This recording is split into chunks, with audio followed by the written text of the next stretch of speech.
बिस्मिल्लाहिर्रहमानिर्रहीम। तमाम मुसलमान भाइयों नूं अस्सलामु अलैकुम। पंजाबी चैनल पेंडा हिकमत दा तरफों मोहम्मद ताहिर महमूद तुहाडे पेशे खिदमत है। अज तुहानूं भाइयों नूं एक बूटी के मुतलक मालूमात देनी है। वो बूटी हैगी है, इनू कहंदे आ कंडियावी। पंजाबी जबान च कंडियावी कहंदे आ, उर्दू च कंटकावी कहंदे आ। इहदे होर भी नाम हैगे फारसी विच, हिंदी विच, अरबी जबान दे विच, लेकिन आपां नूं पंजाबी जबान च इहनूं कंडियावी कहंदे आ। ਇਹ देखो ਇਹਦੇ ਆ ਵੇਖो, ਇਹਦੇ ਪੱਤਿਆਂ ਤੇ ਕੰਡੇ ਹੀ ਕੰਡੇ ਹੁੰਦੇ, ਇਹਦੀਆਂ ਟਹਿਣੀਆਂ ਤੇ ਵੀ ਕੰਡੇ, ਕੰਡਿਆਂ ਨਾਲ ਹੀ ਭਰੀ ਆ। ਇਸ ਲਈ ਪੰਜਾਬੀਆਂ ਨੇ ਇਹਦਾ ਨਾਮ ਰੱਖਿਆ ਕੰਡਿਆਵੀ। ਅੱਲਾਹ ਪਾਕ ਨੇ ਇਹਦੇ 'ਚ ਬੜੇ ਫਵਾਇਦ ਰੱਖੇ ਆ, ਤੇ ਅੱਜ ਮੈਂ ਕੋਈ 2-4 ਫਵਾਇਦ ਤੁਹਾਨੂੰ ਇਹਦੇ ਦੱਸਾਂਗਾ। ਪਹਿਲੀ ਗੱਲ ਤਾਂ ਇਹ ਵੀ ਇਹਦਾ ਮਜ਼ਾਜ ਸਮਝ ਲਓ। ਇਹਦਾ ਜਿਹੜਾ ਮਜ਼ਾਜ, ਇਹਦੀ ਤਾਸੀਰ ਆ, ਉਹ ਦੂਜੇ ਦਰਜੇ 'ਚ ਗਰਮ ਤੇ ਖੁਸ਼ਕ ਹੈ। ਇਹਦਾ ਜਿਹੜਾ ਪੱਤੇ ਹੈ, ਪੱਤਿਆਂ ਦਾ ਪਾਣੀ ਅਗਰ ਕੱਢਣਾ ਹੋਵੇ ਤੇ ਉਹਦੀ ਜਿਹੜੀ ਖੁਰਾਕ ਖਾਣੀ ਹੈ, ਪੀਣੀ ਹੈ, ਤਿੰਨ ਮਾਸ਼ੇ ਹੈ। 3 ਮਾਸ਼ੇ ਤੋਂ ਜ਼ਿਆਦਾ ਨਹੀਂ ਪੀਣੀ। ਜ਼ਾਇਕਾ ਇਹਦਾ ਥੋੜਾ ਜਿਹਾ ਹਲਕਾ ਜਿਹਾ ਕੌੜਾ ਜਿਹਾ ਹੈ, ਤੇ ਉਹਦੇ ਤੋਂ ਨਹੀਂ ਘਬਰਾਉਣਾ। ਇਹਦੀ ਜੜ ਜਿਹੜੀ ਹੈ ਥੱਲੋਂ ਪੱਟ ਕੇ ਅਗਰ ਜੜ ਕੱਢਣੀ ਹੋਵੇ, ਜੜ ਦਾ ਸਫੂਫ ਫੱਕੀ ਬਣਾਉਣੀ ਹੋਵੇ, ਤੇ ਉਹਦੀ ਜਿਹੜਾ ਮਿਕਦਾਰ ਆ, ਉਹਦੀ ਖੁਰਾਕ, ਉਹ 1 ਮਾਸ਼ਾ ਹੈ। ਇਹਦਾ ਫਲ ਜਾਂ ਫੁੱਲ ਇਹ ਵੇਖੋ, ਇਹ ਵੇਖੋ, ਇਹਨੂੰ ਨੀਲੇ ਰੰਗ ਦੇ ਫੁੱਲ ਲੱਗਦੇ ਆ। ਇਹ ਵੇਖੋ, ਪਹਿਲੇ ਆ ਵੇਖੋ, ਇਹਦੀ ਡੋਡੀ ਹੈ। ਇਹ ਡੋਡੀ, ਇਹ ਜਿੱਥੇ ਮੇਰਾ ਅੰਗੂਠਾ, ਇਹ ਡੋਡੀ, ਇਹ ਜਦੋਂ ਖਿੜਦੀ ਆ ਤੇ ਇਹ ਫੁੱਲ ਬਣ ਜਾਂਦਾ। ਤੇ ਵਿਚਲੇ ਸਨ 2 ਆ ਪੱਤੀਆਂ ਜਿਹੜੀਆਂ ਖੱਟੇ ਰੰਗ ਦੀਆਂ ਹੁੰਦੀਆਂ, ਇਹ ਨੀਲੇ ਰੰਗ ਦੇ ਫੁੱਲ।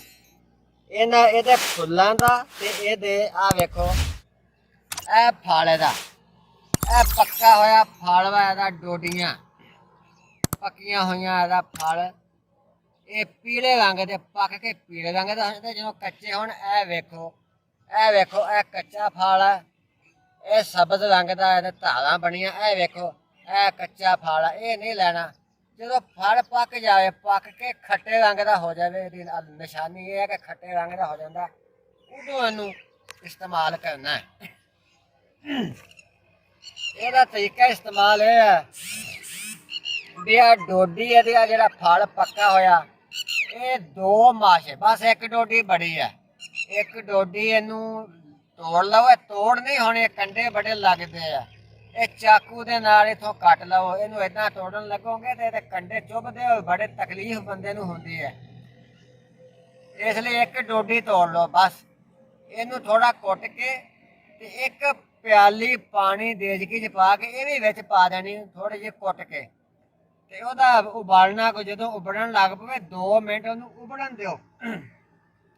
ਉਬਲਣ ਤੋਂ ਬਾਅਦ ਉਹਨੂੰ ਗਰਮ ਜੁਸ਼ਾਂਦਾ ਪੁਣ ਕੇ ਤੇ ਪੀ ਲਓ। ਉਹ ਜਿਹੜਾ ਜੁਸ਼ਾਂਦਾ ਹੈ ਬਦ ਹਜ਼ਮੀ ਵਾਸਤੇ ਬਹੁਤ ਹੀ ਚੰਗਾ ਹੈ।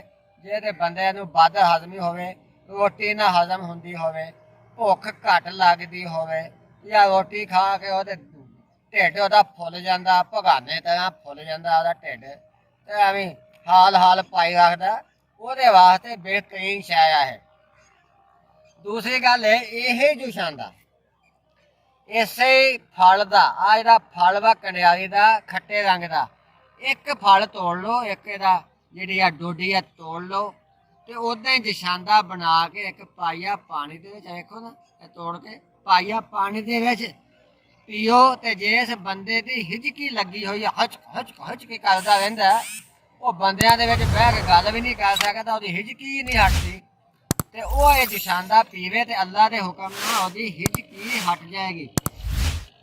ਤੀਸਰੇ ਨੰਬਰ ਤੇ ਇਹ ਹੈ ਕਿ ਇਸੇ ਫਲ ਦਾ ਜਾਂ ਫੁੱਲਾਂ ਦਾ, ਆ ਵੇਖੋ, ਇਹ ਫੁੱਲ ਜਿਹੜੇ ਨੀਲੇ ਰੰਗ ਦੇ ਫੁੱਲ ਆ, 2 ਮਾਸ਼ੇ ਲੈ ਲੈਣੇ, ਲੇਕਿਨ ਇਹ ਫੁੱਲ ਤੋੜਨੇ ਬਹੁਤੇ ਔਖੇ ਹੈ।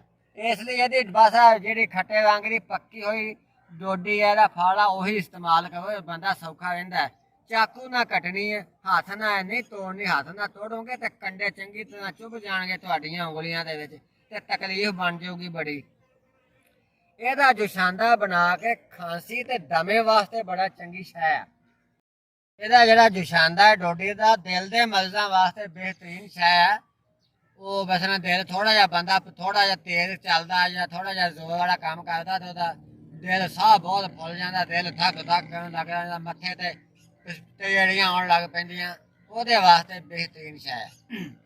ਹੁਣ ਅਗਲੀ ਗੱਲ ਸੁਣ ਲਓ ਕਿ ਨੌਜਵਾਨਾਂ ਦੇ ਮਸਾਇਲ, ਸ਼ਾਦੀशुदा ਬੰਦਿਆਂ ਦੇ ਮਸਾਇਲ, ਜਿਹੜੇ ਬੀਵੀ ਦੇ ਹਕੂਕ ਨਹੀਂ ਪੂਰੇ ਕਰ ਸਕਦੇ ਸਹੀ ਤਰ੍ਹਾਂ, ਮਰਦਾਨਾ ਕਮਜ਼ੋਰੀ ਆ ਉਹਨਾਂ ਨੂੰ ਬਹੁਤ ਜ਼ਿਆਦਾ, ਤੇ ਉਹਦੇ ਵਾਸਤੇ ਮੇਰੇ ਨਾਲ ਰਾਬਤਾ ਕਰੋ। ਮੈਂ ਬਣੀ ਬਣਾਈ ਦਵਾਈ, ਬਿਹਤਰੀਨ ਦਵਾਈ ਹੈ ਖਾਣ ਵਾਲੀ, ਤੇ ਮਾਲਿਸ਼ ਵੀ ਹੈ, ਉਹ ਤੇਲ ਬਣਾਇਆ ਵਾ ਮਰਦਾਨਾ ਤੇਲ ਮਾਲਿਸ਼ ਵਾਸਤੇ, ਉਹ ਮੇਰੇ ਨਾਲ ਰਾਬਤਾ ਕਰ ਸਕਦੇ ਆ। ਇਨਸ਼ਾਅੱਲਾ ਥੋੜੇ ਦਿਨਾਂ ਦੇ ਵਿੱਚ ਬਿਲਕੁਲ ਜਵਾਨ ਤੰਦਰੁਸਤ ਹੋ ਜਾਣਗੇ। ਤੇ ਇਸ ਤੋਂ ਇਲਾਵਾ ਕਿਸੇ ਨੂੰ ਰੀੜ੍ਹ ਦੀ ਹੱਡੀ ਦਾ ਮਸਲਾ ਹੈ, ਰੀੜ੍ਹ ਦੀ ਹੱਡੀ ਦੇ ਮੋਹਿਆਂ ਦਾ ਮਸਲਾ ਹੈ, ਰੀੜ੍ਹ ਦੀ ਹੱਡੀ ਦਾ ਕੋਈ ਵੀ ਮਸਲਾ ਹੈ, ਉਹ ਮੇਰੇ ਨਾਲ ਰਾਬਤਾ ਕਰ ਸਕਦਾ ਭਾਈ ਭੈਣ, ਉਹਨੂੰ ਵੀ ਬਣੀ ਬਣਾਈ ਦਵਾਈ ਅਸੀਂ ਦੇਵਾਂਗੇ। ਚਾਹੋ ਤੇ ਅਸੀਂ TCS ਕਰਾ ਦਾਂਗੇ, ਚਾਹੋ ਤੇ ਸਾਡੇ ਕੋਲ ਆ ਕੇ ਲੈ ਲਓ, ਉਹ ਵੀ ਸਹੀ ਹੋ ਜਾਏਗਾ। ਤੀਸਰਾ, ਜਿਹੜੇ ਬਹੁਤ ਹੀ ਖਰਾਬ ਤੇ ਗੰਦੇ ਜ਼ਖਮ ਆ, ਜਿਹੜੇ ਸਹੀ ਨਹੀਂ ਹੁੰਦੇ ਤੇ ਡਾਕਟਰ ਸਾਹਿਬਾਨ ਕਹਿੰਦੇ ਵੀ ਹਿੱਸਾ ਕੱਟਣਾ ਪਏਗਾ, ਉਹਨਾਂ ਨੂੰ ਉਹ ਹਿੱਸਾ ਕਟਾਉਣ ਦੀ ਕੋਈ ਲੋੜ ਨਹੀਂ ਗੀ। ਉਹ ਮੇਰੇ ਨਾਲ ਰਾਬਤਾ ਕਰਨ, ਮੈਂ ਦਵਾਈ ਅੱਲਾ ਦੇ ਹੁਕਮ ਨਾਲ ਉਹਦੀ ਬਣਾਈ ਹੋਈ ਹੈ, ਤਜਰਬੇ ਵਿੱਚ ਵਾ ਉਹਦਾ ਸ਼ਾਫੀ ਇਲਾਜ ਇਨਸ਼ਾਅੱਲਾ। ਉਹ ਆਜ਼ਮੂਦਾ ਦਵਾਈ ਹੈ ਕਿ ਜ਼ਖਮ ਜਿੱਡਾ ਵੀ ਗੰਦਾ ਹੋਵੇ, ਜਿੱਡਾ ਵੀ ਖਰਾਬ ਹੋਵੇ, ਚੰਦ ਦਿਨਾਂ 'ਚ ਅੱਲਾ ਦੇ ਹੁਕਮ ਨਾਲ ਜ਼ਖਮ ਸਹੀ ਹੋ ਜਾਏਗਾ। ਤੇ ਤੁਹਾਡੇ ਅੱਗੇ ਅਪੀਲ ਹੈ ਕਿ ਸਾਡੇ ਇਸ ਚੈਨਲ ਨੂੰ ਪਸੰਦ ਕਰੋ ਤੇ ਅੱਗੇ ਵੀ ਇਹਨੂੰ ਭੇਜੋ। ਤੇ ਨੰਬਰ ਮੇਰਾ ਨੋਟ ਕਰ ਲਓ ਕਾਲ ਕਰਨ ਵਾਸਤੇ। ਜਿਹਨੇ ਕਾਲ ਕਰਨੀ ਆ ਉਹ ਸਵੇਰ 7 ਵਜੇ ਤੋਂ ਲੈ ਕੇ ਸ਼ਾਮ 7 ਵਜੇ ਤੱਕ ਮੇਰੇ ਨਾਲ ਫੋਨ ਤੇ ਗੱਲ ਕਰ ਸਕਦਾ ਹੈ ਕਾਲ ਕਰਕੇ। ਉਹ ਨੰਬਰ ਹੈ 0310 80 36 552। ਤੇ ਜੇ ਕਿਸੇ ਨੇ WhatsApp ਨੰਬਰ ਤੇ ਮੈਸੇਜ ਭੇਜਣਾ ਹੋਵੇ, ਮੇਰਾ ਸਾਥੀ ਹੈਗਾ ਵਾ, ਉਹਦੇ WhatsApp ਦਾ ਨੰਬਰ ਹੈਗਾ ਵਾ, ਮੇਰੇ ਕੋਲ ਤਾਂ ਨਹੀਂ ਹੈਗਾ, ਉਹਦਾ ਹੈਗਾ, ਉਹ ਮੈਨੂੰ ਖੁਦ ਦੱਸ ਦਿਆ ਕਰੇਗਾ। WhatsApp ਮੈਸੇਜ ਉਸ ਨੰਬਰ ਤੇ ਤੁਸੀਂ ਭੇਜੋ। ਉਹ ਨੰਬਰ ਵੀ ਨੋਟ ਕਰ ਲਓ 0308 448 50 84। ਤੇ ਆਖਰ ਤੇ ਇਹ ਗੱਲ ਹੈ ਕਿ ਮਿਰਜ਼ਈ ਤੇ ਮਰਜ਼ਈਆਂ ਵਰਗਾ ਮਜ਼ਹਬ ਰੱਖਣ ਵਾਲੇ ਮੇਰੇ ਨਾਲ ਰਾਬਤਾ ਨਾ ਕਰਨ। ਸਭ ਮੁਸਲਮਾਨ ਭਾਈਆਂ ਨੂੰ अस्सलामु अलैकुम।